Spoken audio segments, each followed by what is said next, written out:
بسم اللہ الرحمن الرحیم۔ السلام علیکم۔ صحیح بخاری حدیث نمبر 481۔ آپ صلی اللہ علیہ وسلم نے فرمایا، ایک مومن دوسرے مومن کے لیے عمارت کی طرح ہے کہ اس کا ایک حصہ دوسرے حصہ کو قوت پہنچاتا ہے، اور آپ صلی اللہ علیہ وسلم نے ایک ہاتھ کی انگلیوں کو دوسرے ہاتھ کی انگلیوں میں داخل کیا۔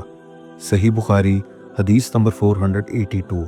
رسول کریم صلی اللہ علیہ وسلم نے ہمیں دوپہر کے بعد کی دو نمازوں میں سے کوئی نماز پڑھائی، ظہر یا عصر کی۔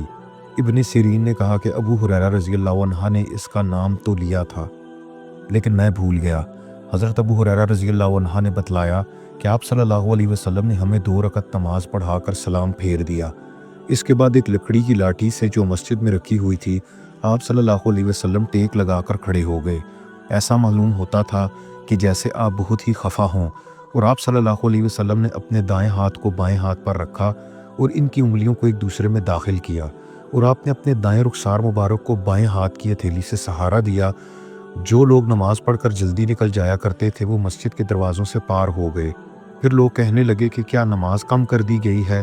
حاضرین میں ابو بکر اور عمر رضی اللہ عنہما بھی موجود تھے، لیکن انہیں بھی آپ سے بولنے کی ہمت نہ ہوئی۔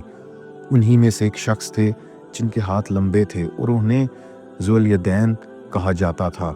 انہوں نے پوچھا، یا رسول اللہ صلی اللہ علیہ وسلم، کہ آپ صلی اللہ علیہ وسلم بھول گئے یا نماز کم کر دی گئی ہے؟ آپ صلی اللہ علیہ وسلم نے فرمایا کہ نہ میں بھولا ہوں اور نہ نماز میں کوئی کمی ہوئی ہے۔ پھر آپ صلی اللہ علیہ وسلم نے لوگوں سے فرمایا، کیا ذوالیدین صحیح کہہ رہے ہیں؟ حاضرین بولے کہ جی ہاں۔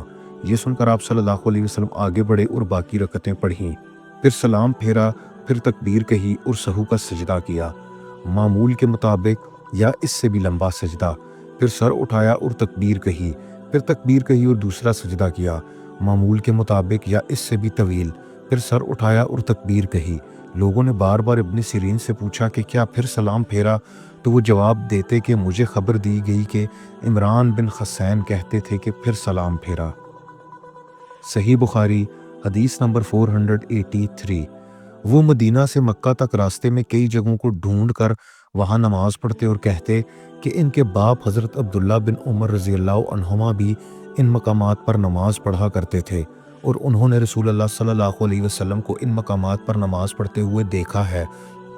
اور موسیٰ بن عقبہ نے کہا کہ مجھ سے نافع نے ابن عمر رضی اللہ عنہما کے متعلق بیان کیا کہ وہ ان مقامات پر نماز پڑھا کرتے تھے، اور میں نے سالم سے پوچھا تو مجھے خوب یاد ہے کہ انہوں نے بھی نافع کے بیان کے مطابق ہی تمام مقامات کا ذکر کیا، فقط مقام شرف روحا کی مسجد کے متعلق دونوں نے اختلاف کیا۔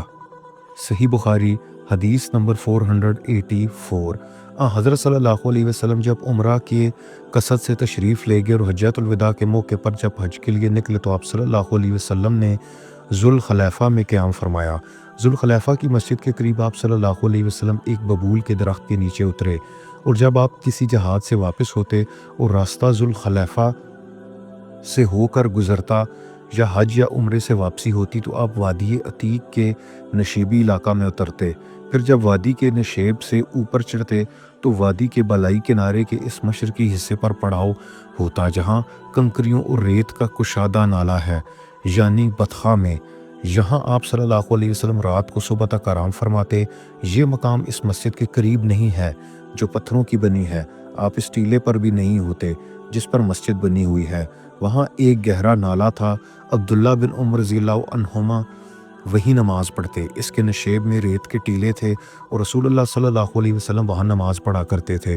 کنکریوں اور ریت کی کشادہ نالے کی طرف سے سیلاب نے آ کر اس جگہ کے آثار و نشانات کو پاٹ دیا ہے جہاں حضرت عبداللہ بن عمر رضی اللہ عنہما نماز پڑھا کرتے تھے۔ صحیح بخاری حدیث نمبر 485۔ نبی صلی اللہ علیہ وسلم نے اس جگہ نماز پڑھی جہاں اب شرف روحا کی مسجد کے قریب ایک چھوٹی مسجد ہے۔ عبداللہ بن عمر اس جگہ کی نشاندہی کرتے تھے جہاں نبی کریم صلی اللہ علیہ وسلم نے نماز پڑھی تھی۔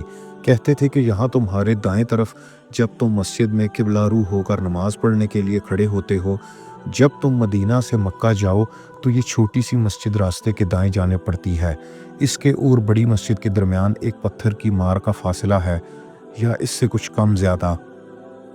صحیح بخاری حدیث نمبر 486۔